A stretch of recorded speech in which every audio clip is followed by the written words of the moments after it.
राजा और बेटे। एक राजा के दो बेटे थे। राजा बूढ़ा हो गया था। एक दिन उसके दोनों बेटे उसके पास पहुंचे और कहा कि राज्य के आपस में अलग अलग हिस्से कर दिए जाएं। हम दोनों भाई बंटवारा चाहते हैं। बूढ़ा होने के कारण राजा ने बेटों की बात मान ली और राज्य का बंटवारा कर दिया। बड़ा भाई जुआरी और महाआलसी था। उसने अपने छोटे भाई के साथ जुआ खेलना शुरू किया। बड़ा भाई जुए में अपने हिस्से का राज सहित सब कुछ हार गया। हार की ग्लानि के कारण बड़ा भाई अपनी पत्नी को लेकर राज्य से बाहर चला गया। उसने अपना राज्य छोड़ दिया। दोनों पति पत्नी एक ठौर से दूसरे ठौर तक भटकते हुए भीख मांगकर अपना गुजर बसर करते रहे। जीवन के दुखों से हार थक कर उन दोनों ने अपना अंत करने की सोची। जीवन के अंत करने का विचार कर वे दोनों एक जंगल में प्रवेश कर गए। उन्होंने सोचा कि कोई बाघ उन दोनों को खा जाएगा। दोनों पति पत्नी एक दूसरे का अंतिम अभिवादन करके एक पेड़ के नीचे सो गए। दोनों को विश्वास था कि निश्चित रूप से कोई बाघ आएगा और उन्हें खा जाएगा। रात्रि विचरण के लिए सर्वशक्तिमान करुणामयी परमेश्वरी आकाश मार्ग से जाते हुए उस जंगल के ऊपर से गुजर रही थी। उन्होंने पेड़ के नीचे दोनों को देखा तो उन्होंने दया करके पत्नी को अपनी कृपा से एक राजा के राजमहल में पहुंचा दिया। माता परमेश्वरी राजकुमार को अपने साथ ले गईं और उसे एक किसान के गांव में उतार दिया। राजकुमार किसान के गांव में मजदूर का काम करने लगा और उसकी पत्नी राजमहल में दासी का काम करने लगी। कुछ समय बीतने के बाद राजकुमार उसी राजमहल में आया जहां उसकी पत्नी रह रही थी।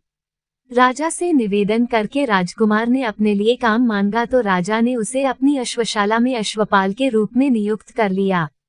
एक दिन राजकुमार को उसकी पत्नी ने देखा तो पहचान लिया। उसने रानी को जाकर पूरी घटना सुनाई। रानी ने सारी कथा सुनने के बाद राजा को पूरी जानकारी दे दी।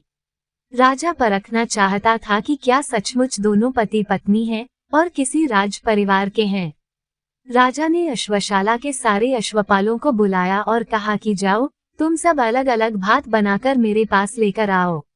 पके भात के बर्तनों के साथ सारे अश्वपाल राजा के पास आए और बर्तन रखकर चले गए। राजा ने पत्नी राजकुमारी से कहा, पहचानो, तुम्हारे पति का पकाया हुआ कौन भात है। पत्नी राजकुमारी ने सारे बर्तनों की जांच की। उसने एक भात का बर्तन उठाकर कहा कि ये भात मेरे पति के द्वारा पकाया हुआ है। राजा ने उस बर्तन के अश्वपाल को बुलाया। पति पत्नी दोनों ने एक दूसरे को पहचान लिया। राजा प्रसन्न हुए और उन दोनों को रहने के लिए एक बड़ा महल तथा ढेरों संपत्ति दे दी। जब से बड़े भाई भौजाई घर छोड़कर चले गए, तभी से छोटे भाई को घर काटने लगा। वो उदास रहने लगा। उसे सब कुछ सुनसान लगता था। उसने भाई भौजाई का रास्ता देखने के बाद पता लगाना शुरू किया। अंततः उसने पता लगा ही लिया। भाई भौजाई के पास छोटा भाई पहुंच गया। उसने राज्य में लौटने के लिए उनसे निवेदन किया। वे मान गए। छोटा भाई उन दोनों को अपने साथ लेकर लौटा। छोटे भाई ने बड़े भाई का हिस्सा वापस कर दिया। बड़े भाई की आदत बदल चुकी थी। वो अब खूब परिश्रम करने लगा। उसके जुए की लत ऐसी छूटी कि उसने कभी जुए की चर्चा तक नहीं की।